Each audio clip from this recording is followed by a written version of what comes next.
کی بڑائی بیان کرنی ہے، اس کی کبریائی کو ہم نے مان لی ہے۔ جب گھر سے نکلے تو ہم نے یہ پڑھنا شروع کر دیا نا، اللہ اللہ اللہ لا الہ الا اللہ اللہ اللہ اللہ، آہستہ آواز میں پڑھتے آئے۔ مسجد میں بھی بیٹھ کے میں دیکھ رہا تھا الحمدللہ دوست احباب بڑے محبت کے ساتھ عقیدت کے ساتھ یہ پڑھ رہے تھے۔ اللہ تعالیٰ ہماری ساری باتات اور یہ تکبیرات اپنی بارگاہ میں قبول فرمائے۔ آمین۔ کلمے بڑے اللہ کو پیارے ہیں، ان کا بڑا وزن ہے۔ لا الہ الا اللہ کا وزن، اللہ اکبر، وہ تو گناہوں کے پلڑے بھرے ہوں گے ایک طرف، اور ایک طرف یہ اکیلا جملہ ہوگا تو اس کی برکات ہی بہت زیادہ ہے۔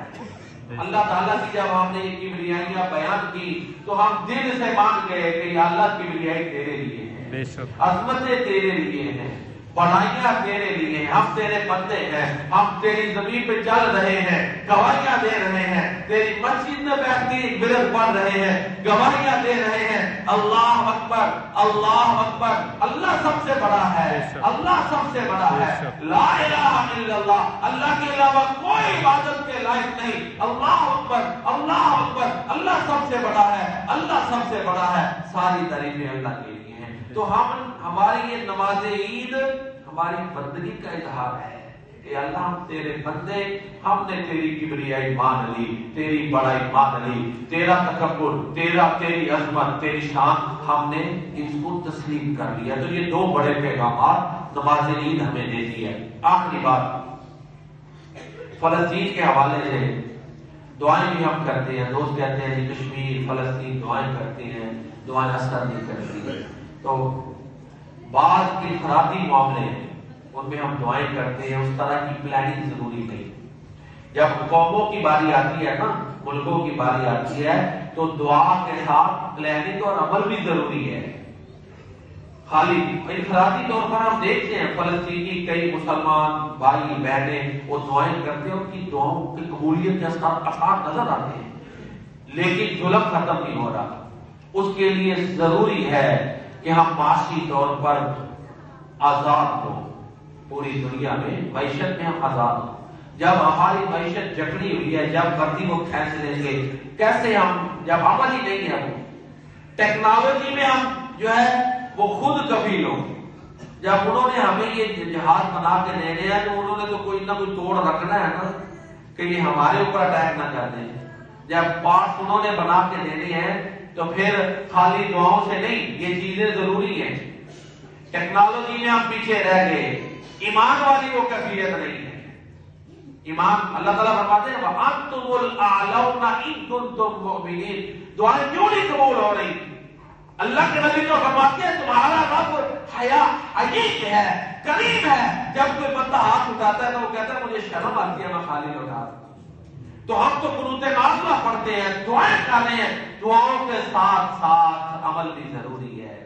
جنگ احد دیکھیں نا، جنگ احد دیکھیں، پھر میں اسی ٹاپک پہ بات کروں گا۔ جنگ احد مسلمان زخموں سے چور چور تھے، کفار 70 مسلمانوں کو شہید کر کے ان کو صحیح نقصان پہنچا کے چلے گئے۔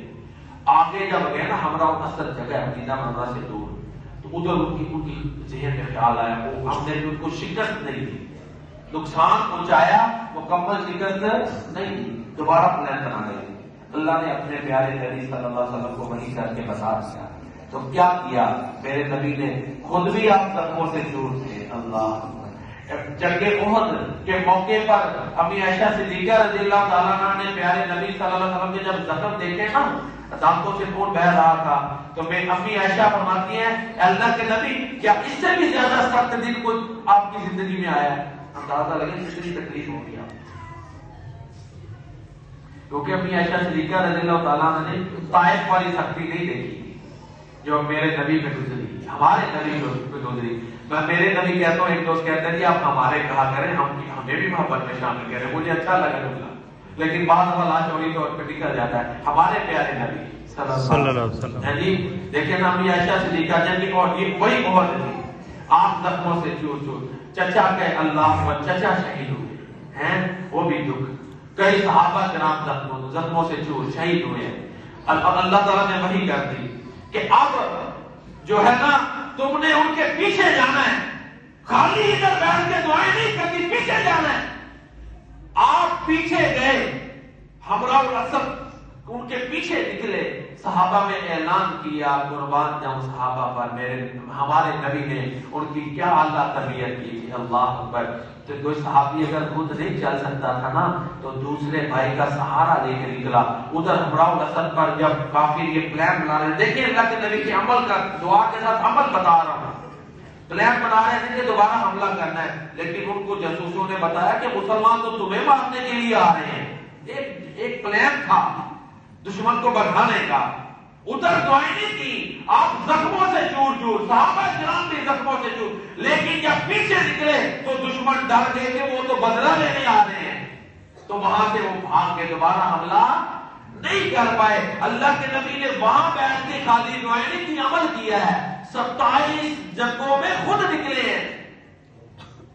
تو لہذا آج ایمان عمل کی ضرورت ہے، خالی دعاؤں کے ساتھ نہیں۔ دعائیں بڑی ہو رہی ہیں، ہمارے اندر ایمان والی وہ کیفیت نہیں ہے۔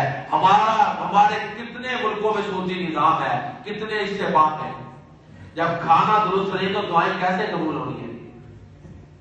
ٹھیک ہے کہ نہیں؟ ہماری معیشت ان کے کنٹرول میں، سودی نظاموں میں ہم جکڑے ہوئے ہیں، ٹھیک ہے، ٹیکنالوجی میں ہم پیچھے ہیں، اور آج بھی ہم چھوٹے چھوٹے مسئلوں میں اختلاف کر کے ایک دوسرے کو کافر اور کیا کیا کچھ کہہ رہے ہیں۔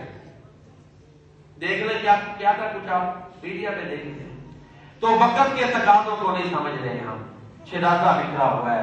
تو یہ چیزیں دعاؤں کے ساتھ ایمان میں ہمیں آگے بڑھنا پڑے گا، توکل میں آگے بڑھنا پڑے گا، معاشی طور پہ خود کفیل ہونا پڑے گا۔